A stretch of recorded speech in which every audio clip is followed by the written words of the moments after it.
Hello friends आज हमें government of India act 1919 and government of India act 1935 के बारे में पढ़ना है। फ्रेंड्स इन दोनों एक्ट को हम एक साथ पढ़ेंगे जिससे काफ़ी चीज़ें क्लियर हो जाती है।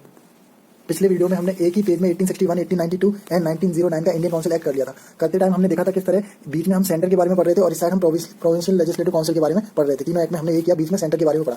सिमिलरली 1990 में हम बीच में सेंटर के बारे में पढ़ने वाले हैं। तो पहले सेंटर के बारे में पढ़ते हैं। सेंटर में वही स्ट्रक्चर है, बीच में एक वाइसराय है और उसकी एक executive council of legislative council है, यानी 6 मेंबर की कार्यकारी परिषद और एक अलग है विधायी परिषद। विधायी परिषद लॉ को बनाती है और कार्यकारी परिषद उन लॉ को इंप्लीमेंट करने का काम करती है, यानी लागू करवाने का काम करती है। लेकिन फ्रेंड लेजिस्लेचर में पहली बार द्विसदनात्मक व्यवस्था आ गई, यानी बाई कैमरल स्ट्रक्चर। इस 1919 से आपको ये दोनों सदन याद आ जाएंगे। ये सेंटर में द्विसदनात्मक व्यवस्था आ गई, ये पॉइंट आपको याद आ जाएगा। ये 19 और 19 से ओके, दोनों एक जैसा है ना, इसलिए द्विसदनात्मक व्यवस्था। यहाँ बीच में सेंटर के बारे में पढ़ लिया। अब इस साइड हम हमेशा से प्रोविंस या प्रांत के बारे में पढ़ते आ रहे हैं, तो प्रोविंस में डायरकी आ गई। ओके फ्रेंड्स, क्लियर है। अब 1919 से सेंटर में ये बाई कैमरलिज्म द्विसदनात्मक व्यवस्था हो गई। इस साइड ये क्रॉस कर देना, ऐसे क्रॉस कर देना, मतलब 1935 में प्रोविंस में द्विसदनात्मक व्यवस्था हो गई और सेंटर में डायरकी आ गई। फ्रेंड्स इस डायरकी का अनाउंसमेंट तो हुआ लेकिन कभी इंप्लीमेंट नहीं हो पाया। राज्यसभा लोकसभा ही चलता रहा। फ्रेंड्स अब एक बात देख लीजिए, गवर्नमेंट ऑफ इंडिया एक्ट 1919, ये दोनों एक जैसा है, तो हमने यहाँ से याद किया द्विसदनात्मक व्यवस्था, यानी सेंटर में द्विसदनात्मक व्यवस्था यानी बाइकैमरलिज्म आ गया, प्रोविंस में डायरकी आ गया। ठीक है, फिर 1935 में ये क्रॉस कर दिया, यानी कि प्रोविंस में द्विसदनात्मक व्यवस्था आ गई और सेंटर में डायरकी आ गया। हालांकि सेंटर की डायरकी कभी इंप्लीमेंट नहीं हो पाई। एक पॉइंट याद हो गया। दूसरा पॉइंट है, इस टाइम पर पीएससी आया था, स्टेट लोक सेवा आयोग, और 1935 में यूपीएससी आया था। इसको डिटेल में देखेंगे, पूरा वीडियो ही देखना।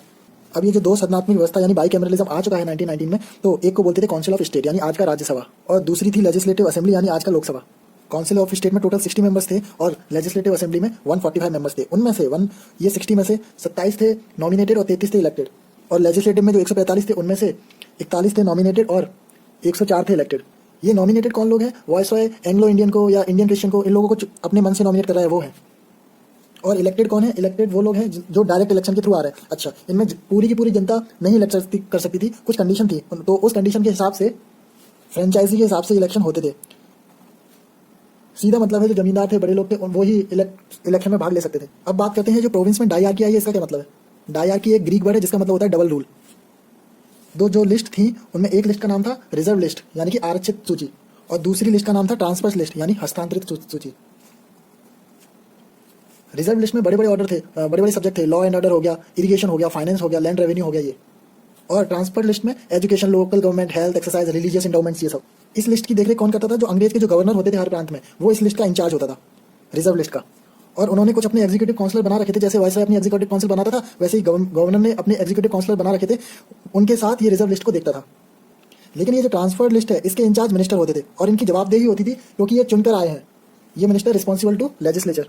लेकिन ये जो मिनिस्टर है जिनको लेजिस्लेचर को जवाब देना पड़ता था, लोगों ने इनको चुना है तो इनको जवाब देना पड़ता था। लेकिन इसमें जो सब्जेक्ट्स हैं उनमें कहीं ना कहीं फाइनेंस, इन सब की जरूरत पड़ती थी, तो ना चाहकर भी मिनिस्टर्स को गवर्नर और एग्जीक्यूटिव काउंसिल के मेंबर की जरूरत पड़ती थी। लेकिन वो कभी हेल्प करते नहीं थे, या करते भी थे तो अपने हिसाब से करते थे, क्योंकि ये गवर्नर लोग अभी कौन है? अंग्रेज हैं। इसलिए प्रोविंस में ये डायरकी सिस्टम अनसक्सेसफुल हो गया, क्योंकि प्रोविंस में अब 70% लोग इलेक्ट होकर आ चुके थे। 70% लोग इलेक्टेड होकर आ चुके थे, मतलब इन मिनिस्टर की जिम्मेदारी थी लोगों के ऊपर, और ये जिम्मेदारी निभा नहीं पा रहे थे क्योंकि कंट्रोल गवर्नर का और उनके एग्जीक्यूटिव काउंसिलर्स का रहता था। इसलिए ये सिस्टम हो गया अनसक्सेसफुल, डायरकी वाला। ठीक है, 3 पॉइंट क्लियर हो गए। द्विसदनात्मक व्यवस्था इससे आ जाएगा 1990। पहला है ये सेंटर में द्विसदनात्मक व्यवस्था बाइकैमरलिज्म। सेकंड है ये प्रोविंस में डायरकी फेल हो गया। कैसे? क्योंकि 2 लिस्ट है, ट्रांसफर और रिजर्व, वो आपने देख लिया। थर्ड है यहाँ पीएससी आया था। ओके, लेकिन फ्रेंड्स आप ये चीज़ देखिए कि 1919 में लेजिस्लेटिव असेंबली को 145 सीट मिल रही है और यहाँ पर प्रोविंस में भी 70% लोग इलेक्ट होकर आ रहे हैं। तो ऐसा क्यों हो रहा है? उसके लिए हम थोड़ी सी हिस्ट्री देखते हैं। 1916 ऐतिहासिक लखनऊ पैक्ट, जिसमें हिंदू और मुस्लिम एक हो गए। एनी बेसेंट और बाल गंगाधर तिलक का होम रूल लीग जोरों शोरों से चल रहा था। उनकी मांग ये थी कि ये जो लेजिस्लेटिव काउंसिल वगैरह है, ये वाइसराय के हाथों में मत दो, ये सारा सिस्टम हम इंडियंस के हाथों में दो, हम अपना घर का शासन संभाल लेंगे, आप डोमिनियन स्टेटस दे दो। डोमिनियन स्टेटस का मतलब होता है कि फॉरेन एंड एक्सटर्नल अफेयर्स आप देख लिया करें, बाकी अंदर का जो भी सरकारी सिस्टम है वो हम बना लेंगे। ये एनी बेसेंट और बीजीटी बाल गंगाधर तिलक के मूवमेंट पूरे देश में फैल रहे थे, इसीलिए एनी बेसेंट को जेल में डाल दिया गया। और बाल गंगाधर तिलक ने एनी बेसेंट का जेल में डालने वाले डिसीजन का विरोध किया, लेकिन किन्हीं कारणों से इन्हें विदेश में जाना पड़ा। हम हिस्ट्री में देखेंगे क्यों ये विदेश में गए थे। इसी दौरान वो कांग्रेस के जो नरम दल थे, मॉडरेट्स, वो लाइमलाइट में आ गए। और इन मॉडरेट्स की तो पहचान ही थी कि अगर मास कॉम्बिनेशन, लोगों का जुड़ाव ज़्यादा हो रहा हो तो हमें हिंसा से बचना है और कागजी कार्रवाई करनी है। सारी पार्लियामेंट से ही, ब्रिटिश की पार्लियामेंट अच्छी है, सब कुछ कर देगी। इसी दौरान आ गया मोंटेग्यू का अगस्त डिक्लेरेशन 1917 में। इस अगस्त डिक्लेरेशन में ये लिखा हुआ था कि धीरे धीरे हम इंडिया को डोमिनियन स्टेटस बनाने के लिए आगे बढ़ रहे हैं। और जो 1919 में जो एक्ट आने वाला है उसमें हम ज़्यादा से ज़्यादा इंडियंस को गवर्नमेंट में लेने की प्रक्रिया बना रहे हैं। बस फिर मॉडरेट्स लोग और मॉडरेट हो गए, एनी बेसेंट कुछ कर नहीं पाई, और 1920 आते आते होम रूल लीग तो बिल्कुल डाउन हो गया। फिर जो 1919 में जो गवर्नमेंट ऑफ इंडिया एक्ट आया उसमें ये सारी जो इंडियंस का नंबर बढ़ा है वो इसी वजह से बढ़ा है, अगस्त डिक्लेरेशन की वजह से। 1919 वाले एक्ट को मॉन्टेगू शेम्सफोर्ड सुरार भी बोलते हैं। लेकिन इंडियंस को इतने सारे पोस्ट देने के बाद एक डिसीजन हुआ कि 10 साल बाद एक स्टैट्यूटरी कमीशन बनेगा, वो इस गवर्नमेंट ऑफ इंडिया एक्ट 1990 को रिव्यू करेगा। इसीलिए वो कमीशन बना था साइमन कमीशन, जो 1919 के 10 साल बाद 1929 को बनना था, लेकिन 1927 को ही बन गया था। फ्रेंड्स, इसी 1919 एक्ट में सेंटर और स्टेट का बजट सेपरेट हो गया। फ्रेंड्स, एक चीज़ तो आप देख ही रहे होंगे, 1909 में एमएम यानी मॉर्लिमेंटरी रिफॉर्म्स और मुस्लिम को अलग इलेक्टोरेट की बात कही थी। 1919 वाले एक्ट में सारे माइनॉरिटीज़ को अलग इलेक्टोरेट की बात हुई थी। इसलिए अगर आप देखेंगे तो ये जो 104 इलेक्टेड मेंबर्स थे लेजिस्लेटिव असेंबली में, उनमें 52 तो जनरल्स थे, 30 Muslims, 9 Europeans, 7 landlords, 4 Indian community को रिप्रेजेंट करने वाले और 2 सिख्स। अब फ्रेंड 1919 एक्ट के कुछ मेरिट और कुछ डीमेरिट देखते हैं, जिससे 1935 वाला एक्ट क्लियर होगा। पहला तो यही है, डायआर्की सिस्टम आया था और वो एक रिस्पॉन्सिबल गवर्नमेंट का हिस्सा होता है। हालांकि ये अनसक्सेसफुल नहीं हुआ।